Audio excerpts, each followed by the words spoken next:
Մի տորթի պատմություն։ Ամեն առավոտ մեր հաստատությունում սկսվում է նույն կերպ. կրեմ, գանաշ, հաճախորդներ, զանգեր եւ սուրճը իհարկե, ու ոչինչ չէր կանխագուշակում, թե ինչ է մեզ սպասում երեկոյան։ Հազար ու մի բան անելով վերջապես հասնում ենք մեր գեղեցիկ տորթի զարդարելու պահին։ Ավարտում ենք այն լուսանկարում եւ ուղարկում խաչակնքվելով տիրոջը։ Եվ դրոք ստանում ենք մի խղճուկ լուսանկար, հաճախորդի լացը եւ տխուր ձայնը։ Մենք հիմա ամեն ինչ կուղենք, 10 վայրկյանից տեղում ենք լինելու։ Честное слово, мне скоро понадобится психиатр.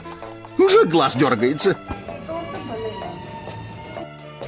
Все пропало, все пропало.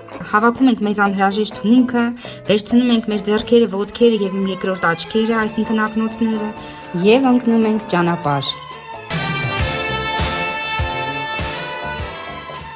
Ու արդեն տեղում վերանորոգում ենք տորտը, բոլորի հետ նկարվում եւ վերադառնում արտադրամաս։ Իսկ հիմա գնահատեք արդյունքը։ Քիչ էր մնում ստանայինք սրտի կաթված, սակայն դրա մասին ոչ ոք չիմացավ։